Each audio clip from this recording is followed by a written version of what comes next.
ধরা খেয়েছে। কি রে, ওকে দেখে হাসলি কেন? জানিস না হাসা মানে ফেসে যাওয়া? স্যার, আমার হুন্ডার কাগজপত্র সব ঠিক আছে স্যার। আমার অসুস্থ মা হাসপাতালে, তাকে রক্ত দেওয়ার জন্য আমাকে আর্জেন্ট যেতে হবে।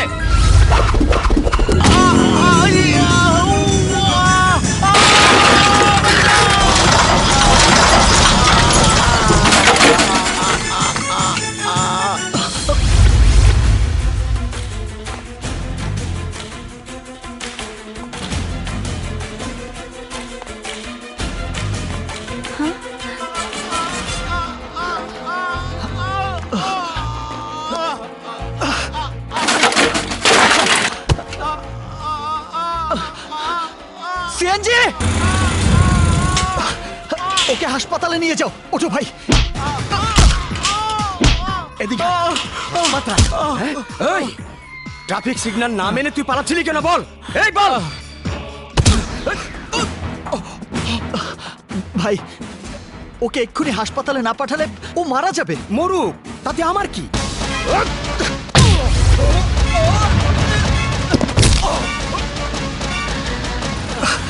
এসো, ওঠো।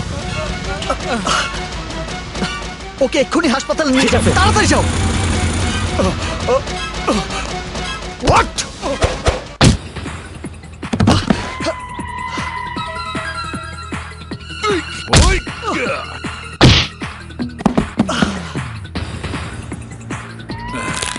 দেখুন স্যার, মানুষের জানমাল রক্ষা করার দায়িত্ব আপনাদের, কিন্তু আপনার এই এএসআই তা না করে ওই নিরপরাধ আহত মানুষটির মৃত্যু কামনা করেছে। তাই আমি ওনার গায়ে হাত তুলতে বাধ্য হয়েছি। Sir, sir please. পুলিশের গায়ে হাত তুলে আবার প্লিজ? কি অপরাধ করেছে ও? একজন নির্দোষ মানুষের জীবন ও রক্ষা করেছে, আর আপনি তা দেখার পর ওকে মারছেন?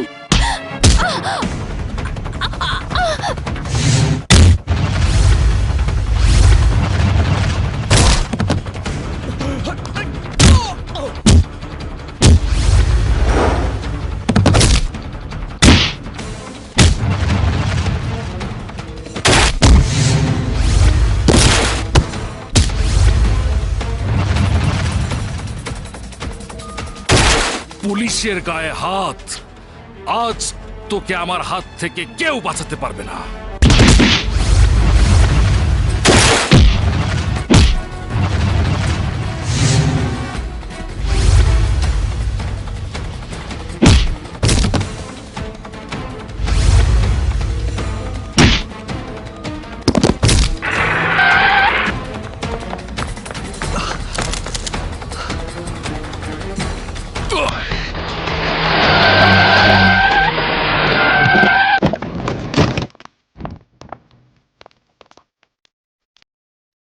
বেআইনিভাবে কারো উপর ক্ষমতা দেখানোর আগে তার পরিচয়টা জেনে নেওয়া উচিত। হোম মিনিস্ট্রি থেকে ফোন এসেছে, you are suspended now. Officer sir.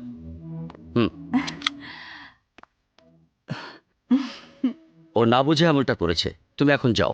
Thank you sir. আসসালামু আলাইকুম। ওয়ালাইকুম আসসালাম। স্যার।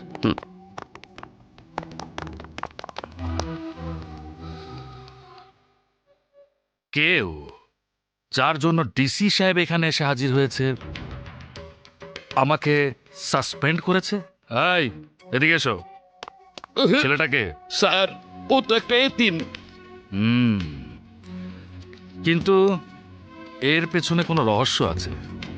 আসলে ওর পরিচয়টা কি? ব্যাকগ্রাউন্ড?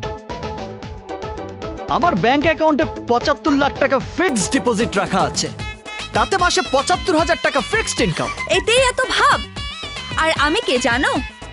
এই দেশের সবচেয়ে বড় কনস্ট্রাকশন কোম্পানির মালিক আসাদ খানের একমাত্র মেয়ে স্বাতী খান। আমাদের 2000 কোটি টাকার সম্পত্তি রয়েছে, যার একমাত্র উত্তরাধিকারী আমি। 2000 কোটি টাকা? হ্যাঁ, গতকাল পুলিশের সাথে মারামারি করার সময় আমি ফোনে বাবাকে ঘটনাটা জানিয়েছিলাম, তাই আমার বাবার ফোন পেয়ে ডিসি স্বয়ং এসে হাজির হয়েছিল। আরে আমি এসব কিছু নিয়ে ভাবছি না। আমি জানি আমার ভালোবাসাই তোমাকে কাজটি করতে বাধ্য করেছে। তুমি যখন তোমার বাবার একমাত্র মেয়ে, তখন আমার 75 লাখের সাথে 2000 কোটি যোগ হলে আমার ভাগ্যটা না, মানে তোমার ভাগ্যটা একেবারে ফাটাফাটি হয়ে যাবে। রিয়েলি তুমি অসম, কিন্তু তার আগে তোমার ফ্যামিলিকে আমার বাবার কাছে অসম হতে হবে। ফ্যামিলি? এই মরেছি রে। কিন্তু আমার ফ্যামিলি দিয়ে তোমার বাবা কি করবে? আমার বাবা যে কোনো কাজ করতে গেলে তার পূর্বের ইতিহাস খোঁজে। আমি যে এতিম তা জানতে পারলে সব ফিনিশ হয়ে যাবে। ব্যাকগ্রাউন্ড দেখে আমি তোমাকে আই লাভ ইউ বলবো সেই ইচ্ছা আমার ছিল না।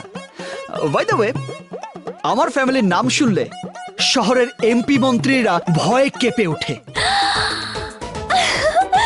তার মানে খানদানি জমিদার ফ্যামিলি ছেলে তুমি? How sweet. চাপাবাজি কাজে লেগেছে। ইয়েস, জমিদার ফ্যামিলির ছেলে আমি। তাহলে তোমার ফ্যামিলির গার্জিয়ানদেরকে আমাদের অ্যাফেয়ার্সের কথাটা জানাও, তারপর আমি আর বাবা গিয়ে তাদের সাথে দেখা করব। Okay? Okay. So sweet. Bye bye. যার নিজের বংশের নাম জানা নেই, তার আবার জমিদার ফ্যামিলি। আমি এখন এই জমিদার ফ্যামিলি পাবো কোথায়? আমি দেব। তুই দিবি মানে? মনে হচ্ছে ব্যাপারটা তোর কাছে হাতের মোয়া। দিল্লি কা লাড্ডু। শোন, আমি একজনের কাছ থেকে খবর পাইছি, বাবুনগরের সৈয়দ পরিবার গোপনে তোর মতো এতিম একজন ছেলেকে দত্তক হিসাবে নেওয়ার জন্য খুঁজতেছে। তাহলে তো ফার্স্ট সিরিয়ালে আমিই যাব। হুম।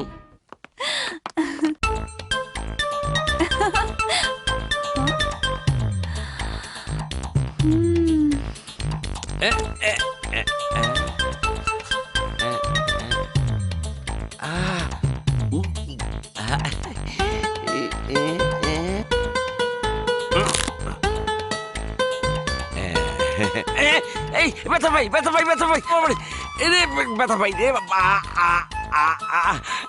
এই কি ও শোনো, দূরে কালো কথা কই। কে রে ও? ঘুরে ফিরে শুধু বারবার তোর দিকেই তাকাচ্ছে।